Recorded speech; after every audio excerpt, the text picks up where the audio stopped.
Okay, today we learning about the operant conditioning theory. దీన్ని కార్యసాధక నిబంధన సిద్ధాంతం అంటాం. కార్యసాధక పనిని సాధించడానికి మనం ఏదైనా అంశానికి కండిషన్ కావాలి. కండిషన్ అయినప్పుడు ఆ కార్యాన్ని సాధిస్తాం కాబట్టి దీన్ని కార్యసాధక నిబంధన సిద్ధాంతం లేదా ఆపరెంట్ కండిషనింగ్ థియరీ అన్నాం. దీన్ని ప్రతిపాదించినటువంటి శాస్త్రవేత్త ఎవరు అంటే స్కిన్నర్. ఈ స్కిన్నర్ ఈ యొక్క సిద్ధాంతాన్ని ప్రతిపాదించడానికి పూర్వం ఇతడు పావ్లోవ్ మరియు వాట్సన్ యొక్క పుస్తకాలను వ్యాసాలను చదివి ప్రేరేపితుడై ఇతడు హార్వర్డ్ విశ్వవిద్యాలయం నుంచి మనోవిజ్ఞాన శాస్త్రంలో సైకాలజీలో పిహెచ్డి పట్టా తీసుకోవడం జరిగింది. తర్వాత ఇతడు తన యొక్క రీసెర్చ్ని ఆపరెంట్ కండిషనింగ్ థియరీగా ప్రతిపాదించడం జరిగింది. దీనిలో అభ్యాసనం జరగాలంటే మనకు రెండు అంశాలు అవసరం. ఒకటి స్టిమ్యులస్, రెండవది రెస్పాండ్. ఉద్దీపన ప్రతిస్పందన వల్ల మనకు అభ్యాసనం అనేది జరుగుతుంది. ఆ అంశాన్ని బేస్గా చేసుకొని మనకు ఈ యొక్క కార్యసాధక నిబంధన సిద్ధాంతాన్ని ప్రతిపాదించడం జరిగింది. ఇక్కడ దీన్ని ఏమంటామంటే ఆర్ టైప్ నిబంధనం అని పిలుస్తూ ఉంటారు. ఇక్కడ దీన్ని మనకు చాలా ఎగ్జామ్లో టెట్లో డిఎస్లో అడిగినటువంటి బిట్ ఏంటంటే స్కిన్నర్ ప్రతిపాదించినటువంటి సిద్ధాంతం ఏ టైప్కు చెందింది అని అంటారు. ఎస్ టైపా ఆర్ టైపా అని అడుగుతూ ఉంటాడు. ఇక్కడ స్కిన్నర్ ప్రతిపాదించినటువంటి సిద్ధాంతం ఆర్ టైప్కు చెందినటువంటిది. నెక్స్ట్ ఈ ఆర్ టైప్ లోపల ఏంటంటే మెయిన్గా మనకు ఏంటంటే ఉద్దీపన పునర్బలనం అనేది ఉద్దీపన పునర్బలన కారకంగా పనిచేస్తుంది. అంటే ఉద్దీపన మనం స్టిమ్యులస్ అయినప్పుడు లేదా రెస్పాండ్ అయిన తర్వాత దానికి తగిన ఉద్దీపన పునర్బలనం ఇవ్వాలి. ఉద్దీపన పునర్బలనం ఇచ్చినప్పుడు మాత్రమే అతడు కరెక్ట్గా రెస్పాండ్ అవుతాడు. రెస్పాండ్ అయిన దానికి అనుగుణంగా మనం స్టిమ్యులస్ ఇవ్వాలి. ఆ స్టిమ్యులస్ ఎలా ఉండాలి? రీఇన్ఫోర్స్మెంట్ స్టిమ్యులస్ ఉండాలి. Reinforcement stimulus it give enhance it respond. So ఈ ఉద్దీపన అనేది ఇక్కడ పునర్బలన కారకంగా వ్యవహరిస్తుంది. ఇది ఈ యొక్క టోటల్ థియరీ లోపల ఇంపార్టెంట్ పాయింట్. ఇక్కడ ఏంటంటే స్కిన్నర్ ప్రతిపాదించిన సిద్ధాంతంలో పునర్బలన కారకంగా వ్యవహరించేది ఏంటి?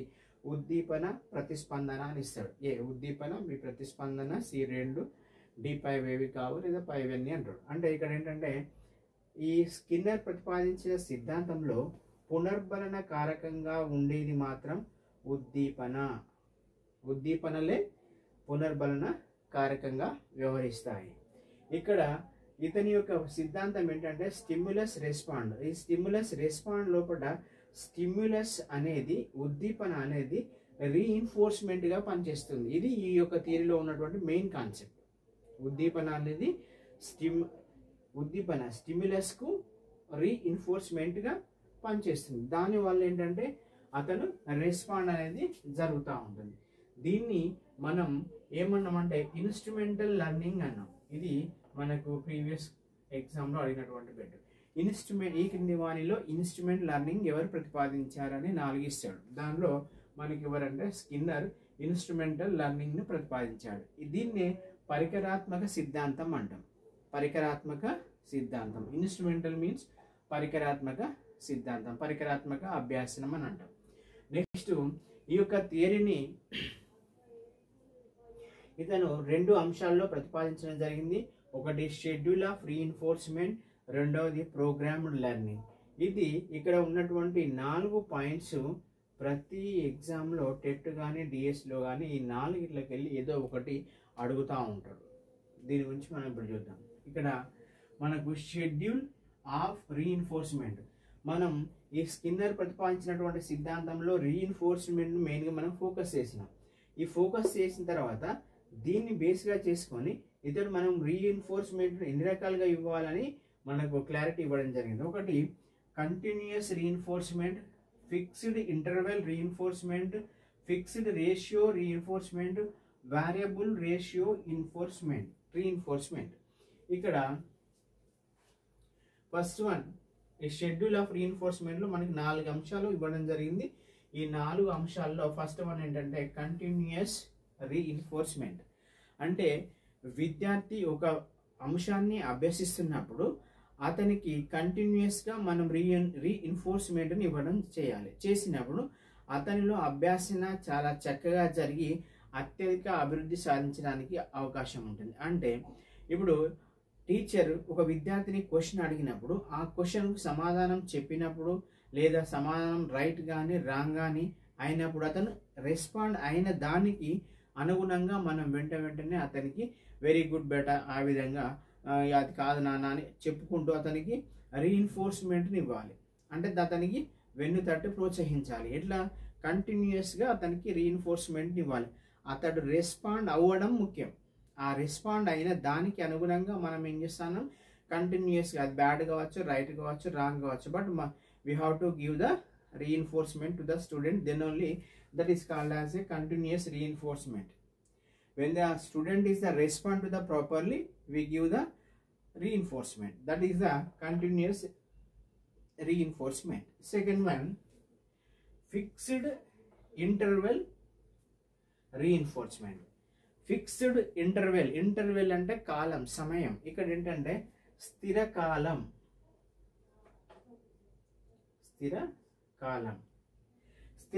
అంటే ఫిక్స్డ్ టైం లోపల. అంటే స్టూడెంట్ రెస్పాండ్ అవుతున్నప్పుడు మనం ఏంటంటే ప్రతి 5 minutes కానీ 10 minutes కానీ 2 minutes కానీ we have to set A particular time about the reinforcement. అది ఏమంటామంటే ఫిక్స్డ్ ఇంటర్వెల్ రీఇన్ఫోర్స్మెంట్ అంటాం. When the student respond properly, then we decided to the particular time about the reinforcement, that is called as a fixed interval reinforcement. Next, fixed ratio means ఏంటంటే నిష్పత్తి, ఏంటంటే స్థిర నిష్పత్తి.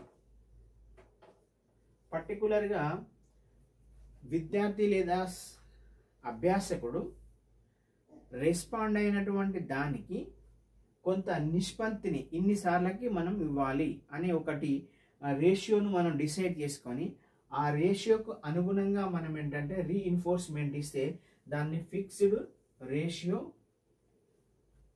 Reinforcement అంటాం. ఇక్కడనేమో కంటిన్యూస్గా ఇవ్వాలి, ఇక్కడనేమో టైము, ఇక్కడనేమో రేషియో నిష్పత్తి. Next variable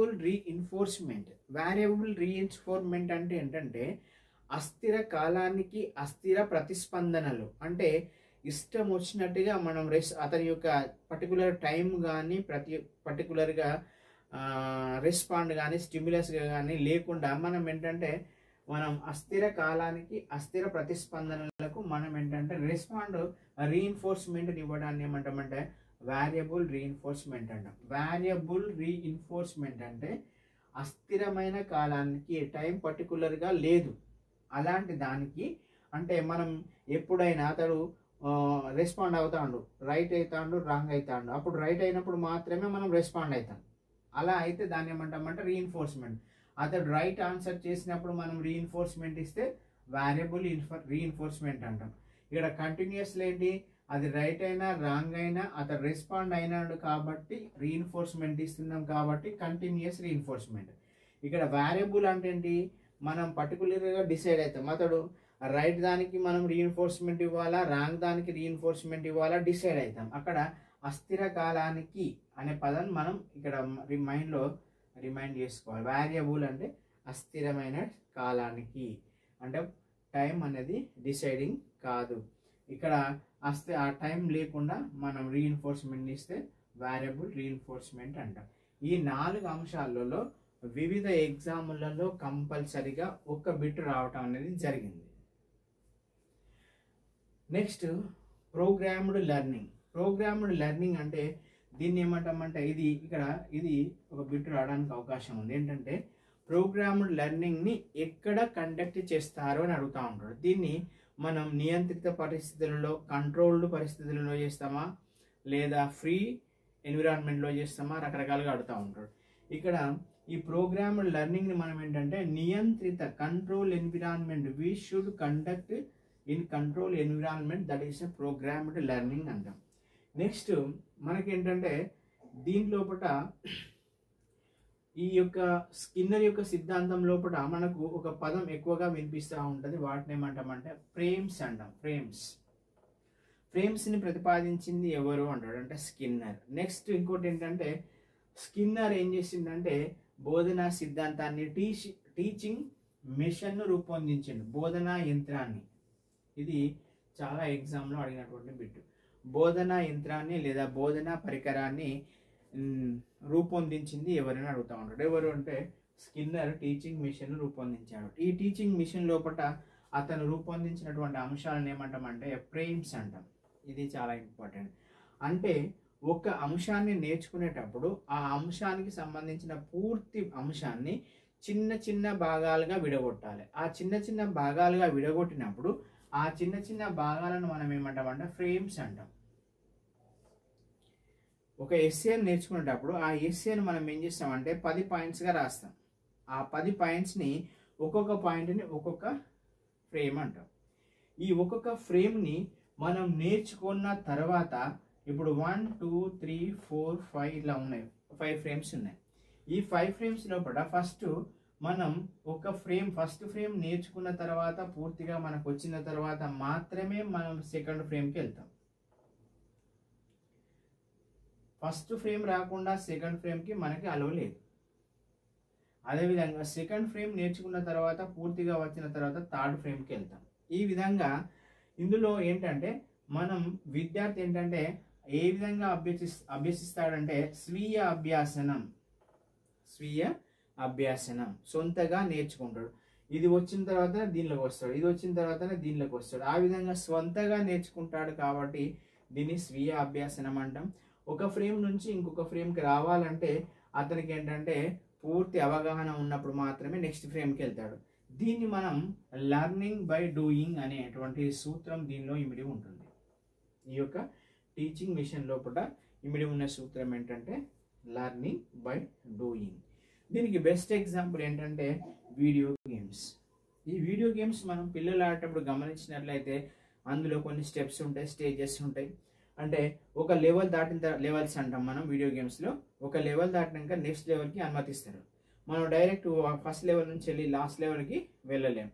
when you complete your first level then after we eligible to the next level. So that is based on teaching machine or learning by doing. ఈ లర్నింగ్ బై డూయింగ్ అనేది మనకి best example ఏంటంటే video games. ఇందులో మెయిన్గా మనకు ఇతను ఏంటంటే ఈ యొక్క సిద్ధాంతాన్ని ఎలుకల మీద ప్లస్ పావురాల మీద చేయడం జరిగింది. ఏంటంటే ఒక బోన్ లోపల ఎలుకను బంధించి దానికి అందులో ఆహారాన్ని ఉంచుతాడు. ఉంచినప్పుడు ఆ ఎలుక ఆహారం కోసం అందులో ఉన్నటువంటి ఆ బాక్స్లో ఉన్నటువంటి ఊచలను, ఇనుప ఊచలను అటు ఇటు లాగటం వల్ల ఏంటంటే ఫుడ్ అనేది వస్తుంది. వచ్చినప్పుడు ఇది గమనించి ఎప్పుడైతే ఫుడ్ వస్తుందో అప్పుడు ఆ ఊచలను కదపడం అనేది మానేస్తుంది. అది కొన్ని రోజుల తర్వాత ఫుడ్ రాగానే మానేస్తుంది. ఇక తర్వాత ఫస్ట్ టైం ఏంటంటే ఫుడ్ వచ్చినప్పటికీ కూడా ఆ ఊచల్ని కదపడం చేసేది. తర్వాత దానికి అనుభవంలోనికి వచ్చిన తర్వాత అభ్యాసం అయిన తర్వాత ఆ ఊచలను ఊపడం అనేది ఆపేసింది. అలా ఆపేయడాన్ని ఏమంటామంటే విరమణ అంటాం. ఇది మనకు ఎగ్జామ్లో వస్తుంది. అంటే స్కిన్నర్ యొక్క ప్రయోగంలో ఎలుక లేదా పావురాలు ఆహారం లభించిన తర్వాత ఆ యొక్క రెస్పాండ్ని స్టాప్ చేస్తాయి. దాన్ని మనం ఏమంటాం అని అడుగుతూ ఉంటాడు. దాన్ని మనం ఏమంటామంటే విరమణ అంటాం. అంటే విరమణ క్లోజ్ విరమణ అని అది విత్ డ్రా అయిపోతుంది. ఇది మనకు ఆపరెంట్ కండిషనింగ్ థియరీలో ఉన్నటువంటి అంశాలు. దీనిలోకి వెళ్ళి మనకు ఖచ్చితంగా ఒక బిట్ ప్రీవియస్లో అడిగినటువంటి అంశం. తర్వాత దీన్ని మనం ఒకసారి ఓవరాల్ రివ్యూ చూద్దాం.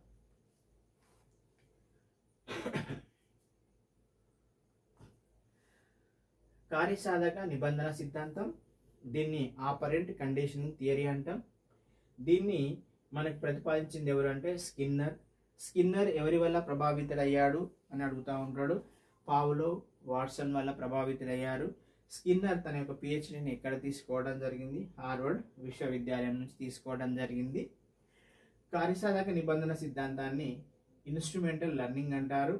ఇన్స్ట్రుమెంటల్ లెర్నింగ్ లోపల మనకి ఏంటంటే ఉద్దీపన, ప్రతిస్పందన అనేటువంటి అంశాలు ఉంటాయి. అంటే ఏదైనా ఒక పని జరగాలంటే stimulus respond is the very important. In this theory the stimulus called as a reinforcement factor. ఇది ఇంపార్టెంట్. ఇందులో ఉద్దీపనగా పనిచేసేది ఏంటంటే reinforcement factor. So that's why this theory called as a R type theory, respond theory, reinforcement theory, reinforcement theory. So దీని లోపల ఈ యొక్క సిద్ధాంతాన్ని 2 అంశాల్లో ప్రతిపాదించడం జరిగింది. ఒకటి instrumental learning, 2 programmed learning. Instrumental లోపల మనకి ఏంటంటే షెడ్యూల్ ఆఫ్ రీఇన్ఫోర్స్మెంట్ లోపల ఒకటి continuous reinforcement, fixed interval reinforcement, fixed ratio, variable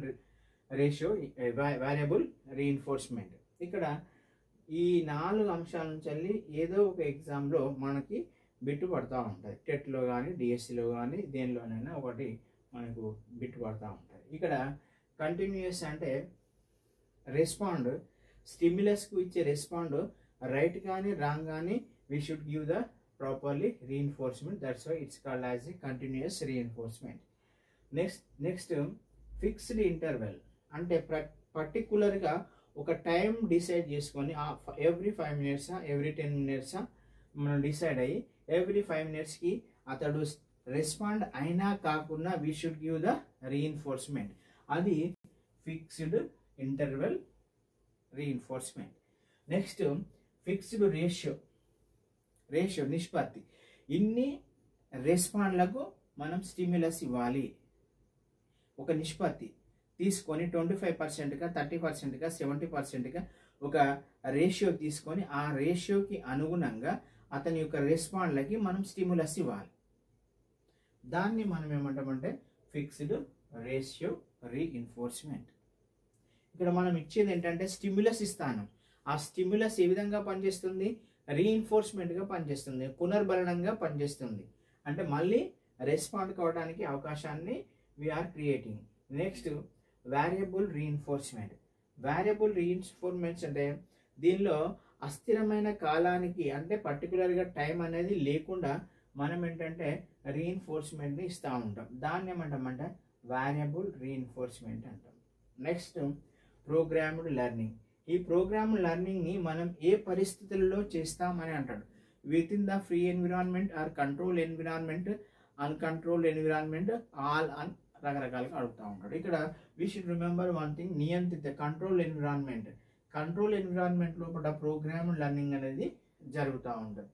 తర్వాత ఇతను స్కిన్నర్ రూపొందించినటువంటి యంత్రాన్ని ఏమంటారు అని అడుగుతూ ఉంటాడు. స్కిన్నర్ రూపొందించిన యంత్రాన్ని టీచింగ్ మెషిన్ అంటారు. దీన్నే బోధనా యంత్రం, బోధన పరికరం అని పిలుస్తూ ఉంటారు. తర్వాత దీనిలో అభ్యాసకుడు లేదా విద్యార్థి ఈ ఆపరెంట్ కండిషన్ థియరీ లోపల ఈ విధంగా ఉంటాడు. స్తబ్దంగా ఉంటాడు, క్రియాత్మకంగా ఉంటాడు, రకరకాలుగా మనకు అడగడం జరుగుతూ ఉంటుంది. దీనిలో మనం గుర్తుంచుకోవాల్సింది ఏంటంటే యాక్టివ్ రోల్ పార్టిసిపేట్ చేస్తాడు, అంటే క్రియాత్మకంగా ఉంటాడు. ఎందుకు క్రియాత్మకంగా ఉంటాడంటే ఈ ఆపరెంట్ కండిషనింగ్ థియరీ లోపల ఏదైనా విషయాన్ని అభ్యసిస్తున్నప్పుడు దాన్ని పూర్తిగా కాకుండా చిన్న చిన్న భాగాలుగా విడగొట్టడం జరుగుతుంది. ఆ చిన్న భాగాలను మనం ఏమన్నామంటే ఫ్రేమ్స్ అన్నాం. ఈ ఫ్రేమ్స్ నేర్చుకునేటప్పుడు విద్యార్థి ఇక్కడ ఫస్ట్ ఫ్రేమ్ నేర్చుకున్న తర్వాత సెకండ్ ఫ్రేమ్కి వస్తాడు. అంటే ఇక్కడ నేర్చుకుంటేనే ఇక్కడికి వస్తాడు. కాబట్టి లెర్నింగ్ బై డూయింగ్, నేర్చుకోవడంలో విద్యార్థి యాక్టివ్గా ఉంటాడు. కాబట్టి దీని లోపల విద్యార్థి క్రియాత్మకంగా ఉంటాడు. ఒక లెవెల్ నుంచి ఇంకో లెవెల్కి రావటం జరుగుతుంది. అంటే ఒక ఫ్రేమ్ నుంచి ఇంకో ఫ్రేమ్లోకి రావటం జరుగుతుంది. వచ్చే క్రమంలో విద్యార్థి యొక్క అభ్యాసనం ఏ విధంగా ఉంటుందంటే సొంతంగా నేర్చుకోవడం వల్ల దీన్ని ఏమంటామంటే స్వీయ అభ్యాసనం అంటాం. దీనిలో ఇమిడి ఉంటుంది ఏంటంటే లెర్నింగ్ బై డూయింగ్ అంటాం. ఎగ్జాంపుల్ ఏంటంటే వీడియో గేమ్స్లో ఒక లెవెల్ దాటిన తర్వాత మళ్ళీ ఇంకొక లెవెల్కి వెళ్తాం. యాజ్ టీజ్గా ఇక్కడ ఒక ఫ్రేమ్ అయిపోతే నెక్స్ట్ ఫ్రేమ్లోనికి వెళ్తాం. ఈ యొక్క మొత్తాన్ని అంశాన్ని మనం టీచింగ్ మిషన్ లోపల వివరించడం జరిగింది. దీన్నే బోధన యంత్రాంగం, బోధన పరికరం అని పిలుస్తూ ఉంటారు. ఇది దేని మీద ప్రయోగం చేసిందంటే ఎలుకలు, పావురాలు. దీనిలో ఎలుక ఎప్పుడైతే ఆహారం లభిస్తుందో అప్పుడు అది దాని పెట్టెలో ఉన్నటువంటి ఊచలను కదపడాన్ని ఆపివేస్తుంది, నిలిపివేస్తుంది. దీన్ని ఏమంటారు అంటే విరమణ అంటారు. ఇవి మనకు దీనిలో ఉన్నటువంటి ఈ యొక్క ఆపరెంట్ కండిషనింగ్ థియరీలో ఉన్నటువంటి ముఖ్య అంశాలు. దీనిలోకి వెళ్ళి ఏదో ఒకటి మనకి ఎగ్జామ్లో వస్తుంది. ఇంకొకటి మనకు టైప్ అడుగుతూ ఉంటాడు, ఎస్ టైప్ ఆర్ టైప్. ఇదేంటంటే ఆర్ టైప్. ఓకే.